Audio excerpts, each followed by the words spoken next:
Bismillahirrahmanirrahim. Assalamualaikum warahmatullahi wabarakatuh. Halo anak-anak hebat di seluruh penjuru Nusantara. Bertemu lagi dengan Bu Aini di Bu Aini Bercerita. Mudah-mudahan anak-anakku semuanya senantiasa sehat, tetap semangat, dan dalam lindungan Allah Subhanahu wa Ta'ala. Alhamdulillah anak-anakku hebat semuanya. Pada kesempatan kali ini Bu Aini akan membacakan sebuah cerita yang sangat menarik ya. Kira-kira apakah itu? Ya, Bu Aini akan membacakan kisah Nabi Adam alaihissalam yang terdapat di dalam buku 25 Nabi dan Rasul yang ditulis oleh Irsyad Zulfahmi SPD dari penerbit Wahyu Media. Dan anak-anak jangan lupa ya, simak sampai selesai agar anak-anakku semuanya bisa mengambil hikmah serta pembelajaran dari kisah Nabi Adam alaihissalam. Yuk kita ikuti bersama ya sampai selesai. Kita baca basmalah dulu ya. Bismillahirrahmanirrahim. Nabi Adam alaihissalam. Dan tentunya diharapkan setelah anak-anak mendengarkan cerita dari Bu Aini tentang kisah Nabi Adam alaihissalam, anak-anak dapat bersikap lebih sabar dan senantiasa menaati perintah Allah Subhanahu wa Ta'ala serta menjauhi larangannya. Kisah Nabi Adam alaihissalam terdapat di dalam Al-Quran. Quran surat Al-A'raf ayat 11. Mohon izin Bu Aini untuk membacakan ya. A'udzu billahi minasyaitonir rajim. Bismillahirrahmanirrahim. Walaqad khalaqnakum tsumma sawwarnakum tsumma qulna lil malaikati isjudu li adama fasajadu illa iblis lam yakum minas sajidin. Shadaqallahul azim. Maha benar Allah dengan segala firman-Nya, yang artinya sesungguhnya kami telah menciptakan kamu Adam, lalu kami bentuk tubuhmu. Kemudian kami katakan kepada para malaikat, bersujudlah kamu kepada Adam. Maka mereka pun bersujud, kecuali iblis. Dia tidak termasuk mereka yang bersujud. Quran surat Al-A'raf ayat 11. Nabi Adam alaihissalam adalah manusia pertama di bumi. Beliau adalah kakek moyang dari seluruh umat manusia. Allah Subhanahu wa Ta'ala menciptakan Nabi Adam alaihissalam dari tanah yang kemudian ditiupkan roh ke dalamnya. Setelah Nabi Adam alaihissalam hidup, Allah Subhanahu wa Ta'ala memerintahkan semua makhluk di surga bersujud kepadanya. Akan tetapi iblis menolak. Iblis merasa dirinya yang diciptakan dari api lebih tinggi derajatnya daripada Nabi Adam alaihissalam yang hanya terbuat dari tanah. Karena iblis tidak patuh terhadap perintah Allah Subhanahu wa Ta'ala, ia diusir dari surga dan dilaknat sampai hari kiamat. Sejak saat itu, Iblis bersumpah untuk senantiasa menyesatkan Nabi Adam alaihissalam dan keturunannya hingga hari kiamat nanti. Iblis melakukan itu sebagai balasan untuk Nabi Adam alaihissalam yang dianggapnya telah menyebabkan ia terusir dari surga.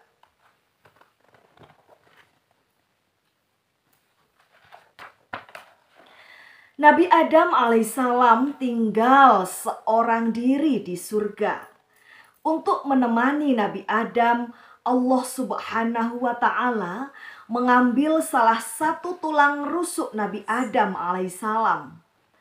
Dari tulang rusuk itu, Allah Subhanahu wa Ta'ala menciptakan Siti Hawa yang kemudian menjadi istri Nabi Adam alaihissalam. Bersama Siti Hawa, Nabi Adam alaihissalam kini bisa menghabiskan hari-harinya yang indah di surga. Mereka berdua menikmati segala yang ada di surga. Mereka makan buah-buahan yang lezat dari kebun yang indah. Mereka minum dari sungai yang mengalirkan susu. Akan tetapi Allah Subhanahu wa Ta'ala melarang mereka untuk mendekati satu pohon dan memakan buahnya. Pohon itu bernama pohon khuldi. Iblis yang mengetahui hal ini kemudian mulai mendekati Nabi Adam alaihissalam dan Siti Hawa. Iblis tak henti-hentinya menggoda Nabi Adam alaihissalam dan Siti Hawa untuk memakan buah khuldi. Hingga pada suatu hari usaha iblis akhirnya berhasil. Nabi Adam alaihissalam dan Siti Hawa tergoda untuk memetik dan memakan buah itu. Setelah memakan buah khuldi, mereka merasa sangat malu dan berdosa terhadap Allah Subhanahu wa Ta'ala. Nabi Adam alaihissalam dan Siti Hawa pun segera memohon ampunan kepada Allah Subhanahu wa Ta'ala. Allah Subhanahu wa Ta'ala yang Maha Pengampun akhirnya mengampuni mereka. Akan tetapi sejak kejadian itu Nabi Adam alaihissalam dan Siti Hawa harus keluar dari surga dan turun ke bumi. Turunnya Nabi Adam alaihissalam dan Siti Hawa ke bumi bukan sebagai hukuman dari Allah Subhanahu wa Ta'ala. Akan tetapi sudah menjadi takdir Allah Subhanahu wa Ta'ala yang menjadikan Nabi Adam alaihissalam dan Siti Hawa sebagai khalifah di bumi. Nabi Adam alaihissalam dan Siti Hawa terpisah ketika diturunkan ke bumi. Bertahun-tahun lamanya mereka saling mencari dan memutari hampir semua penjuru bumi. Akhirnya mereka bertemu di sebuah bukit di tanah Arab. Tempat itu kini dikenal sebagai Jabal Rohmah. Allah Subhanahu wa Ta'ala berfirman kepada Nabi Adam alaihissalam dan Siti Hawa agar mereka memiliki anak untuk melanjutkan keturunannya. Anak pertama mereka lahir sebagai pasangan kembar.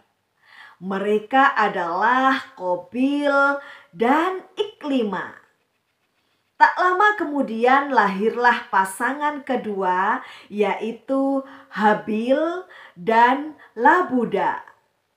Setelah keempat anaknya dewasa, Nabi Adam alaihissalam diperintah oleh Allah Subhanahu wa ta'ala untuk menikahkan mereka. Allah Subhanahu wa ta'ala memerintahkan agar keempat anaknya dinikahkan secara bersilangan. Qabil dinikahkan dengan Labuda, sedangkan Habil dinikahkan dengan Iklimah. Namun Qabil menolak karena Iklimah lebih cantik dari Labuda. Nabi Adam alaihissalam pun memohon petunjuk kepada Allah Subhanahu wa ta'ala. Allah Subhanahu wa ta'ala memerintahkan kedua putra Nabi Adam alaihissalam untuk berkurban. Siapa yang kurbannya diterima, ialah yang berhak memilih jodohnya. Untuk persembahan kepada Allah Subhanahu wa ta'ala, Habil mengorbankan kambingnya yang gemuk dan paling disayanginya. Sementara Qabil mengambil sekarung gandum yang paling jelek dari yang dimilikinya. Pada waktu yang ditentukan, kurban mereka diletakkan di atas bukit. Tak lama setelahnya, turun halilintar menyambar kambing milik Habil hingga habis tanpa tersisa. Adapun kurban milik Qabil teronggok begitu saja. Hal itu menunjukkan bahwa Allah Subhanahu wa ta'ala menerima kurban Habil. Dengan demikian, Habillah yang lebih berhak menentukan pilihannya. Qabil tidak puas dengan kejadian ini. Saat itulah iblis datang menghasut pikirannya, hingga pada saat Habil sedang menggembala ternak-ternaknya dari belakang, Qabil memukul kepala Habil menggunakan batu secara tiba-tiba. Habil jatuh dan akhirnya meninggal dunia. Qabil merasa bingung apa yang harus ia lakukan terhadap jenazah saudaranya itu. Allah Subhanahu wa ta'ala pun akhirnya mengilhami Qabil melalui burung yang menggali tanah untuk mengubur mayat lawannya yang kalah dalam pertarungan. Qabil pun meniru perilaku burung tersebut dan menguburkan jenazah Habil. Nabi Adam alaihissalam dan Siti Hawa yang akhirnya mengetahui hal ini merasa amat bersedih.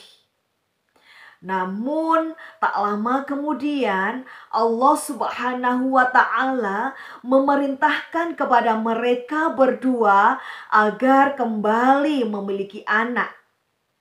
Nabi Adam alaihissalam dan Siti Hawa pun melaksanakan perintah Allah Subhanahu wa ta'ala tersebut.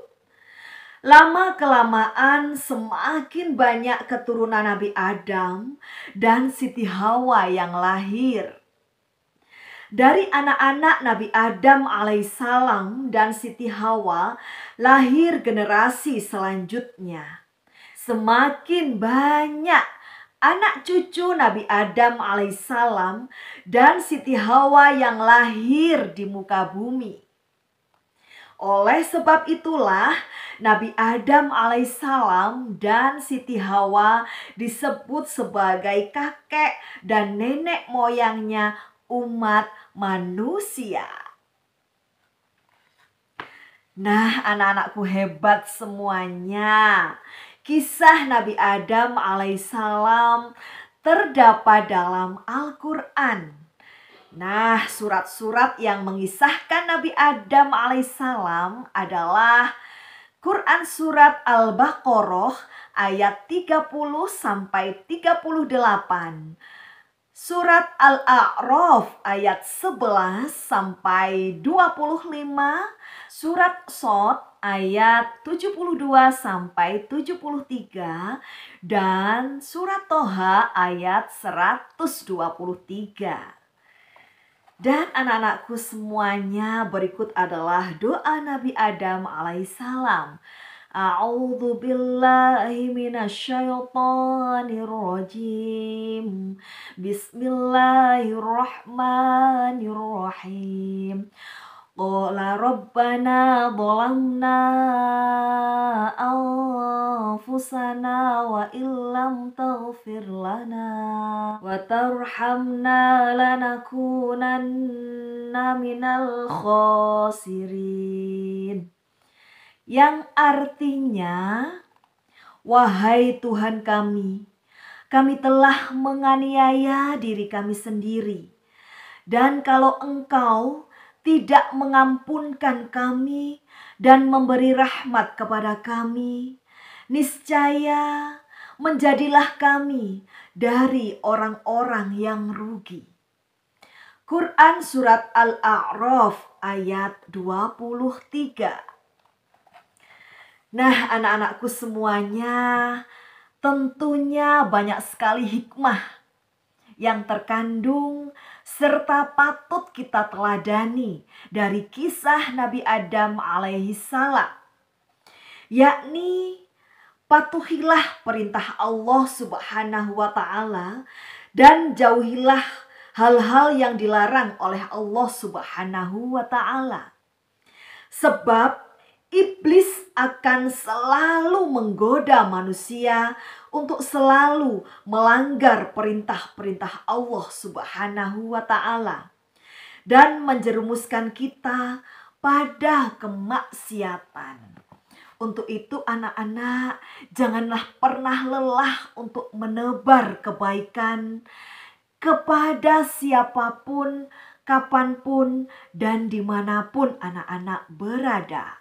Mudah-mudahan kita semuanya senantiasa diberikan keselamatan serta kebahagiaan oleh Allah Subhanahu wa ta'ala, baik di dunia maupun di akhirat nanti.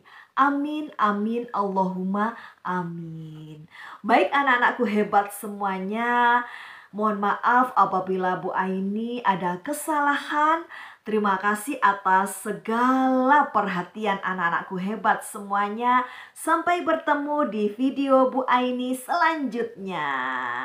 Terima kasih dan Bu Aini akhiri. Wassalamualaikum warahmatullahi wabarakatuh. Salam literasi. Jangan lupa untuk rajin membaca dan belajar. Dadah.